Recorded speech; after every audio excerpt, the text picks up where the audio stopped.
Coming up in today's mental health moment, one of our basic human needs is to feel loved and accepted for who we are. You don't have to allow the mistakes from your past and the judgments made by others shape your identity.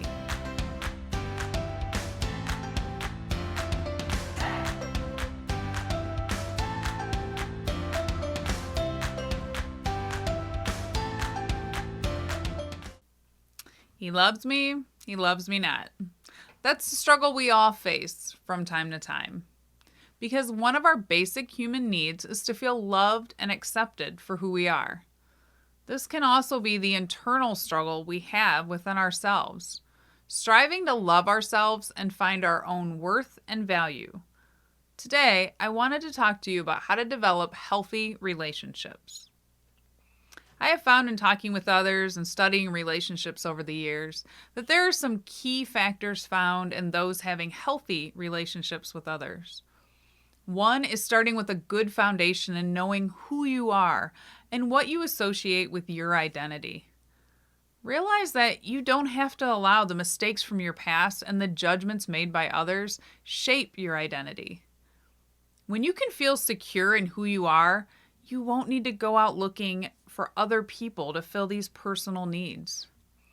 This will allow you to navigate your life and steer clear from those people who disrespect, discourage, and harm you. These behaviors can then become a red flag that warns you and reminds you that these type of people are hurting. And while we can wish them well, we don't need to let their pain become toxic to us. Remember, hurting people often are the ones who hurt others.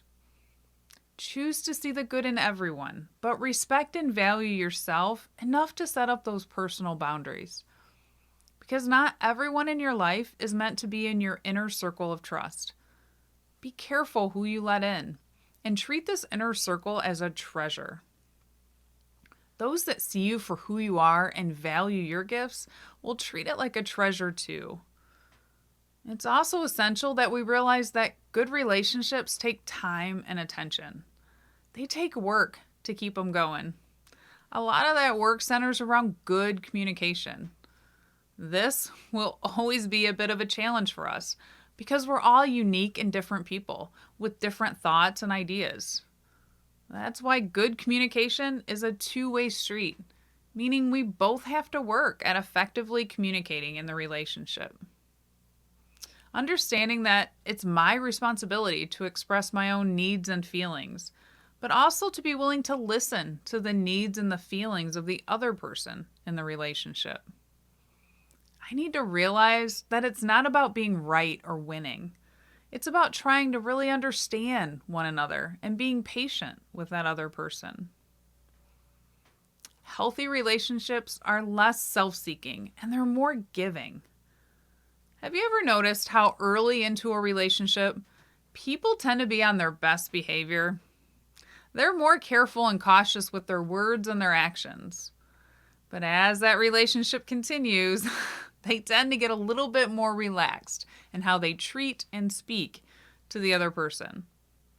We should always be aware of how we are talking and responding in the relationship, and continue to work at expressing love and kindness. Another part of this is choosing not to be easily offended, but instead to assume goodwill with others, as well as choosing not to harbor any unforgiveness.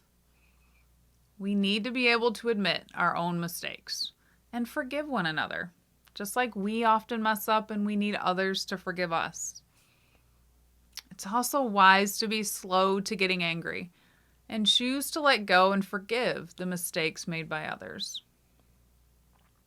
Seek to let those in your inner circle that can build you up and encourage you to be your best self, and love yourself enough to establish those healthy boundaries in your life.